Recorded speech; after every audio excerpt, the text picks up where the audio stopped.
This is integration by parts. I've borrowed this integration by parts from Wiley Plus, who borrowed it from someone before them. This is a very old method. No, it's so old that no one knows who invented it. And today we're going to go over some more quirks and features of integration by parts. The two concerns that we brought up yesterday were, how do we decide what part should be U and what part should be dV? And what should we do if we have to do parts multiple times? Doing parts multiple times is a very niche process. We should be familiar with it, but it is still a very niche process. It's like parallel parking on the driver's side of the car. You could practice it, but it's not really something that you need to be skilled at. You should be able to parallel park on the passenger side, but if you can't parallel park on the driver's side, you shouldn't fail your driving test for that. The only reason that we see it so often is that teachers like to teach it to people for some strange reason. Me being one of those teachers. I mean, because it's fun, it's integration. The big rule, Leach's big rule, is that dV must be something that you can integrate. That's the only requirement. You could make a list of things for how you're going to make this decision, but dV has to be something that you can integrate. Then it's just a matter of don't make things worse. The reason that I don't like looking at creating parameters for what you should do is that is not the point of learning to integrate functions. That's not going to help you acquire the skill. Not that the skill itself is so important, but you don't want to be following some program or some algorithm when you're trying to do some exercise. Imagine when you go to the gym, there are easier ways to do things. Like if you want to lift things up, you wouldn't use a lateral raise to pick things up. There are easier ways to pick things up. But the lateral raise is still a good exercise. Same thing with integrating functions. It's not about the integrating functions. It's not because you're going to be doing this in your job as a future fill in the blank. It's because this is good exercise for your mind. Welcome to Math Gym. Lumosity ain't got nothing on this. This is just good training. So we did this problem yesterday, x cubed natural log of x, and we decided that we could not put natural log of x in the dv position because we do not know the antiderivative of natural log of x. So we did the parts thing and we just switched the two. So if we don't know how to integrate one part, move it to the derivative side and integrate the other part and see if that works. And that's probably the most important thing that we take away from all this. If you come to me and say, I don't know what to do, my first question is going to be, what did you try? And if the answer is nothing, I'm going to say, go try something, then come talk to me. Then if you come back and said, well, I tried this and then I got stuck. I say, well, how did you alter your plan? And you're like, oh, I didn't. I'm going to say, get out of here and come back when you've tried something else. And then I just put that on repeat until it seems that you're truly stuck. Then I can fix it. But too many times students will come to me and say, oh, I don't know what to do. And I'll be like, oh, what did you try? It's like, oh, well, I didn't try anything. It's like, how do you know that you didn't know what to do if you didn't try anything? The most important thing you learn to do in any math class is something. So this happened to work out here because natural log of x is one of those cool functions that goes from this weirdo natural log of x function, and then you take the derivative and it becomes a rational function. And now the polynomial and the rational are like, well, hey, let's cancel out one of these x's and just have another x to the third. And everything was awesome. It turned into it. We integrated again, and we got an x to the fourth. So that did raise an important question, though. What is the antiderivative of natural log of x? And here's the other reason that we did this problem yesterday, and I'm reminding you of it today, especially the part where like, oh, we don't know the antiderivative of natural log of x. because today I want to find the natural log of x. We're going to use integration by parts, and we're going to be extraordinarily sneaky about it. Because we're going to integrate natural log of x by differentiating natural log of x. And it's so sneaky. It's like, I don't want to integrate this function. I don't know that. So I'm going to differentiate it. We're going to use parts on this problem. We have natural log of x, and we know that we don't know the antiderivative of natural log of x. If we knew that, we'd be done. We would just write that down. If we knew already that the integral of natural log of x was x ln x minus x, then I would just write that down and move on. But we're interested in how the process works. So there's no substitution that we can see to make, so we're going to try integration by parts. So we look at the u and the dv. We know that natural log of x cannot go in the dv slot because we don't know the antiderivative. That's why we're doing this whole thing. So we put natural log of x in the other side. That leaves for dv just the dx, or just 1. So I'm looking at natural log of x as 1 times natural log of x. And there are my two parts. We're breaking things up into factors. If one of the factors is natural log of x, the other factor is just a 1. We take the derivative on the u side, and we find the integral on the v side. Now, one of my rules is don't make things worse, and so you might initially think, oh, this is making things worse, but we don't get to decide if we've made things worse until we've written down the secondary integral. And let's see what happens here. So derivative on the u side, integral on the v side, put together into the parts formula. So I'm going to have u times v. So I'm going to write it in the other order because it looks better that way. So x ln x minus the integral of v times du. And so now we'll have minus the integral of x times 1 over x dx. And then we see the same thing happened in this problem that happened in the problem yesterday. We can cancel out an x. And so we're integrating x ln x minus the integral of 1 dx.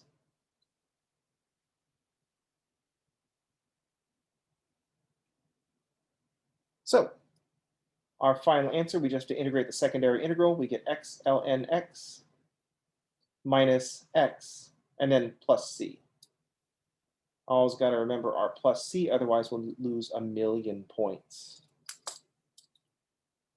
Back when I took this class, we only lost like 1,000 points, but inflation happened.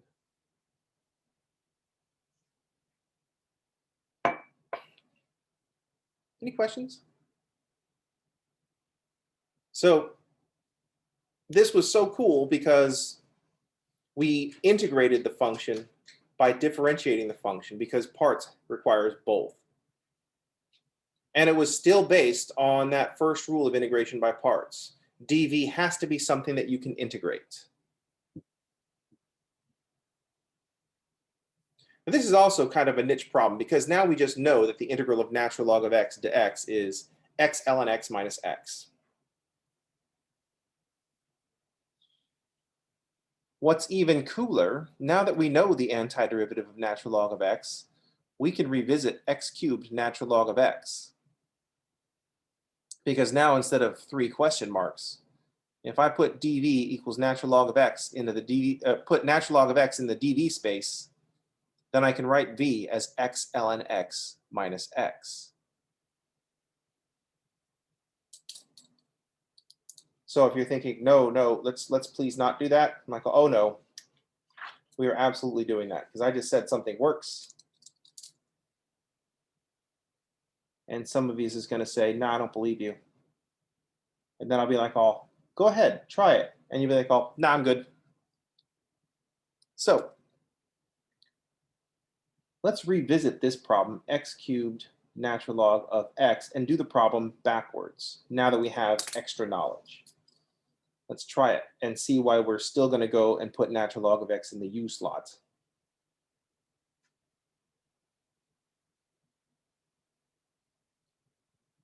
So at this point, we now know the antiderivative of natural log of x. Let's see if this still works, because if we get something different, then there's something wrong with our method. So if u is x cubed, then du is 3x squared. If dv is natural log of x, then we integrate. And we get x ln x minus x. This looks messy, but not worse in the sense of making things worse. So I'm going to do u times v. So I'm going to write the x cubed first so I can put parentheses around the other one. X cubed times x ln x minus x minus the integral of v times du. So 3x squared. Oops, times another x ln x minus x.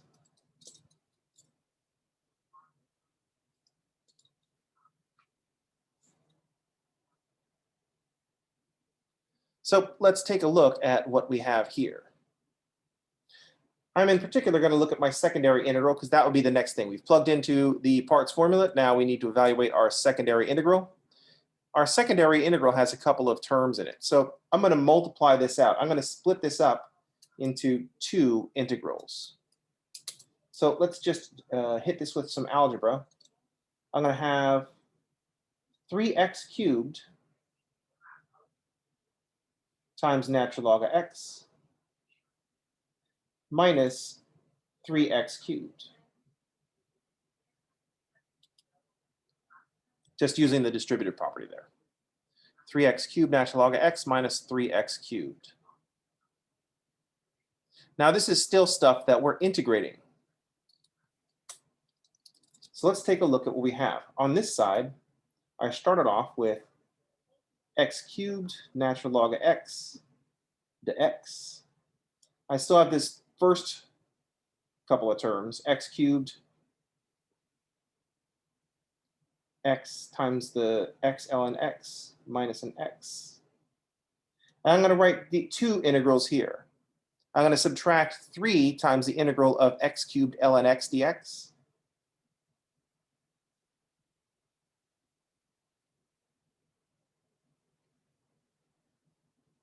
And I'm going to subtract this integral. So minus and minus makes plus the integral of 3x cubed dx. So I'm going to split the integral into terms.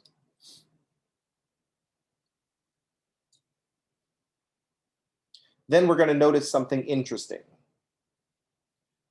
Notice that this integral here, x cubed to ln x, this is a copy of the one that we started with. These two integrals are like terms.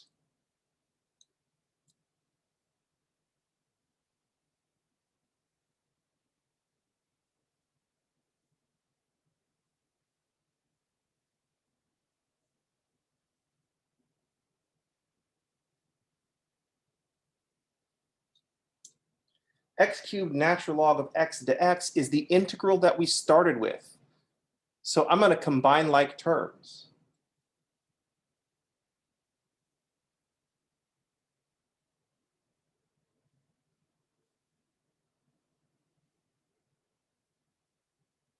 And if there's -3 integrals of x cubed natural log of x to x on the right, and 1 integral of x cubed natural log of x to x on the left, I can add 3 of those things to both sides and come up with 4 times the integral, oops, that's the wrong one, of x cubed ln x to x. I still have these terms here.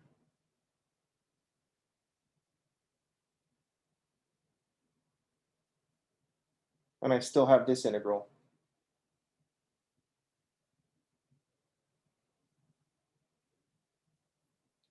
But now the integral that I'm looking for, I just have 4 copies of it on the left. So now I just have to divide everything by 4. Let's fix all this stuff. Here we got an x to the 4th.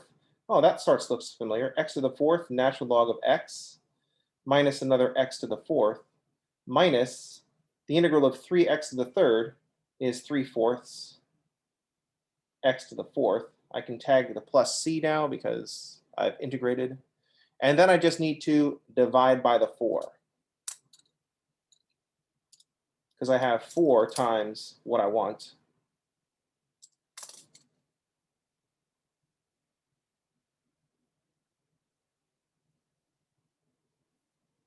So now I'll just divide by 4. So the thing I want, the integral of x cubed natural log of x to x, is 1/4 x to the 4th natural log of x. Oops, minus 4/4, so it's minus.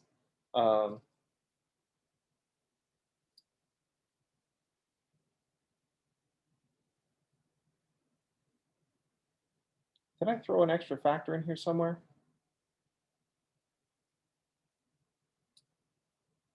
That's going to give me a 4th.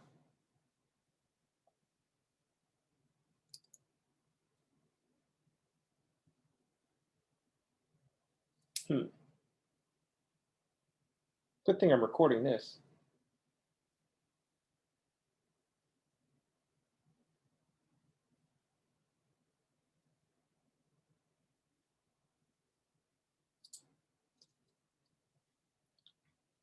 That's why I don't do this demonstration in 8 o'clock classes.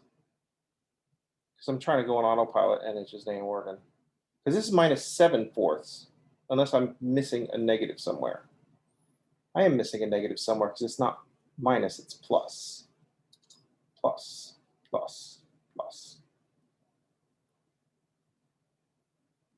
Okay, now it's working. So now I've got this minus 1. I'm just going to write it out.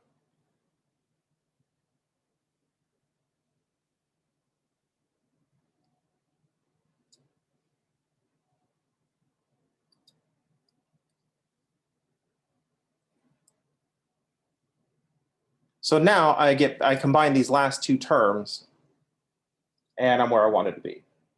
1/4 x to the 4th natural log of x minus 1/16 x to the 4th plus c.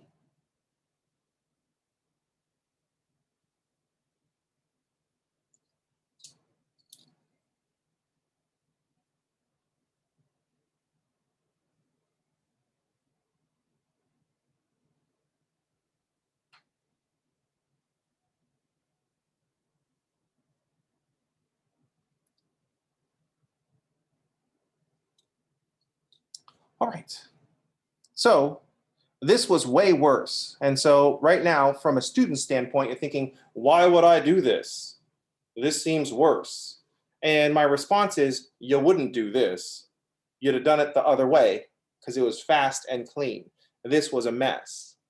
The point I wanted to make was that we now know what the integral of natural log of x is.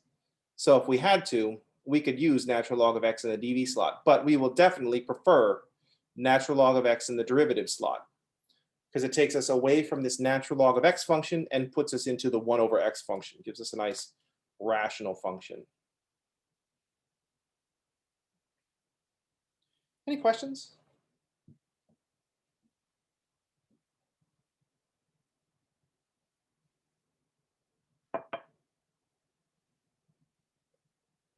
All right.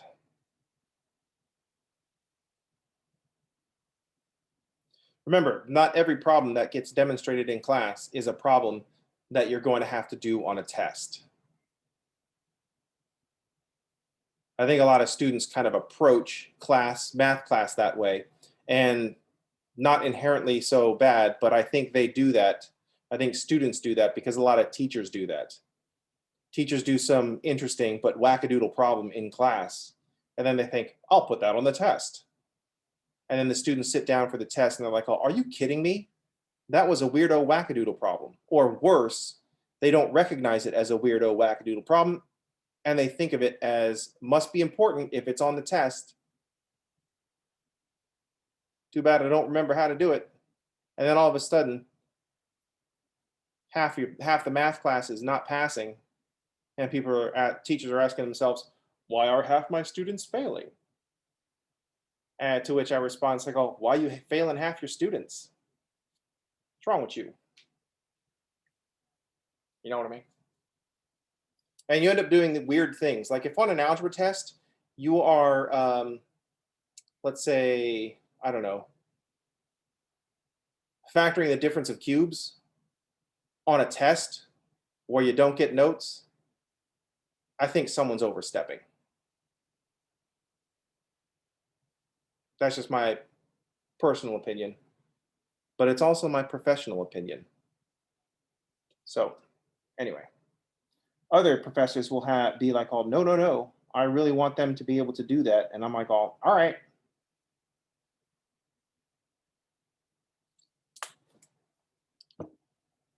Anyway, I think, but by the way, I don't require that because it's just remembering a formula. And unless you're going to take that further, I don't see the value in going that far because I never see a cubic where you factor with the sum of cubes or the difference of cubes and then have that show up in like an equation or draw a graph or even just which graph must this be based on what you have. So I also see too many algebra teachers being like, all quadratic formula if it's not factorable. But maybe that's just my personal opinion that I hate the quadratic formula. But that's only because the quadratic formula is trash and you should be completing the square. Fight me. Anyway, I'm just kidding because if you're using quadratic formula, you are completing the square. You're just skipping the part in the middle.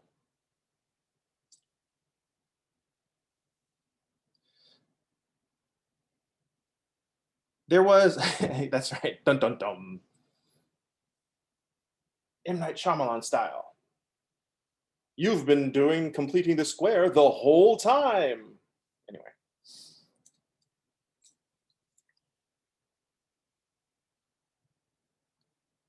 There is another problem.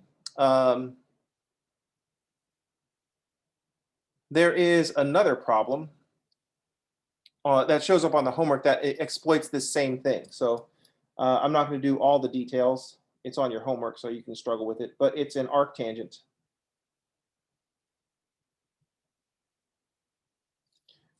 We don't know the integral of arctangent, or we will after you do this problem, and you could just remember that. But we can actually integrate arctangent by differentiating. So we don't know the integral, but if we put arctangent in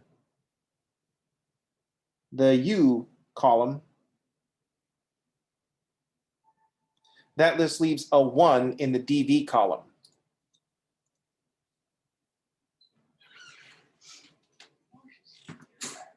So that leaves a 1 in the dv column. And the interesting thing that happens when we put arctangent in the u column is that when we take the derivative of arctangent, we end up out of this inverse trig function and we end up in a rational function because the derivative of arctangent is 1 over x squared plus 1. That's weird that I wrote it in that order. I usually don't. Then on the other side, we integrate v into x. So when we plug into the parts formula, we end up with x arctangent x minus the integral of x over x squared plus 1. The secondary integral, now that it's a rational function, we can do by substitution.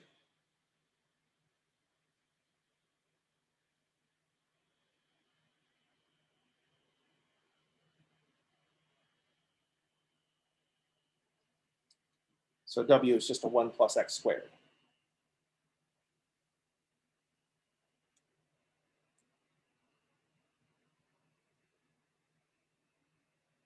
Any questions?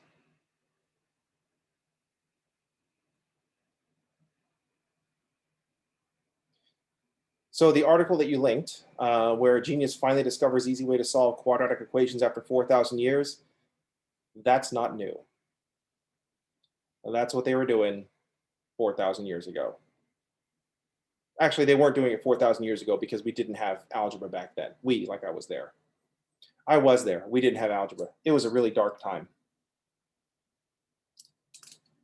But as soon as parabolas hit the scene, and as soon as we're like, oh, hey, these parabolas are just quadratic equations, but in visual form, that has been how to solve quadratic equations. The quadratic formula showed up because we wanted to make a system of education where it looked like we were educating people, but we were actually just programming them to be factory workers.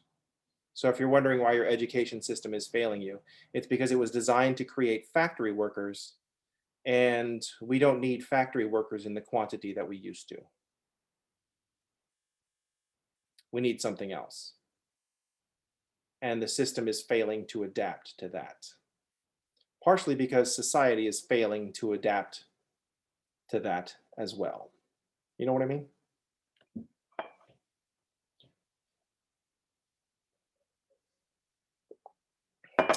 Anyway, what's even funnier, even with all the flaws in our education system, the way out of this problem is to just keep educating people.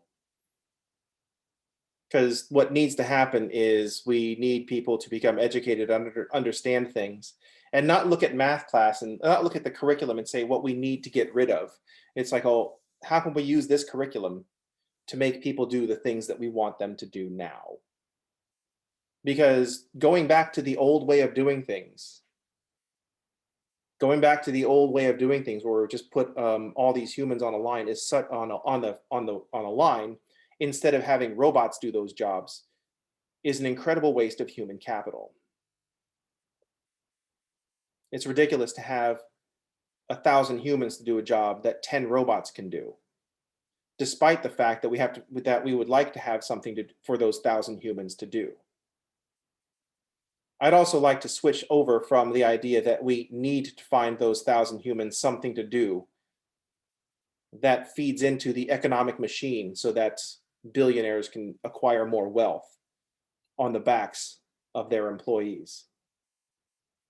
But that's probably a discussion for another video or another subject entirely. I would like to insert math into all these things, but the reason that math doesn't show up in a lot of things is because most people think math is hard and I don't want to do it. That's why law schools. I shouldn't go on video and come after lawyers. They do important work. But one of the reasons that law school is so popular is less so much that people just like to argue, but I mean, it's a highfalutin profession that doesn't require math. And yet, I would argue, what's the best preparation for going to law school? Not this particular integral, but math in general. Because math is what the law is trying to be. If you look at our founding documents, we hold these truths to be self-evident. That's the framers laying out the postulates, the axioms under which they're going to derive their theorems. And it goes all the way back to Euclid, where Euclid's like, oh, here are 5 postulates. And from these postulates, we're going to derive theorems. That's what the law is trying to do.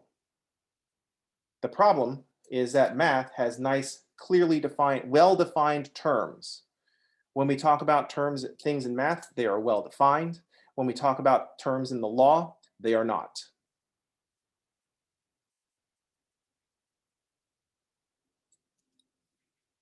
Anyway, what are we talking about? Clearly, we're heading into a 4-day weekend because I'm thinking less. Oops, 2x dx. In case you were stuck on this one, it's a substitution. W is 1 plus x squared. dw is 2x to x, so a half to w is an x to x. So if you're wondering where the half comes from in this 1/2 natural log of 1 plus x squared plus c, that's where the 1/2 comes from. But anyway, I digress. What are we talking about? Oh yeah, lawyers. I'm not making fun of you, future lawyers. Not in a mean way, if that makes sense. When I make fun of professions, I do so in a fun way, not in like a mean-spirited way. And it should be noted that I come after teachers the hardest. And the criticisms that I throw around to other teachers are things that I know about myself. You know what I mean?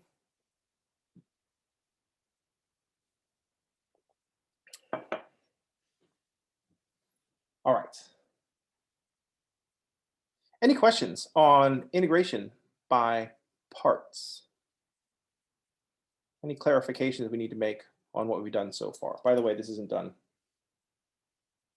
But I'm the only person in the room that gets to end a problem with ... You can't be like filling out problems for a test and like, oh yeah, and then some other stuff happens. Only I have the power of the ellipsis.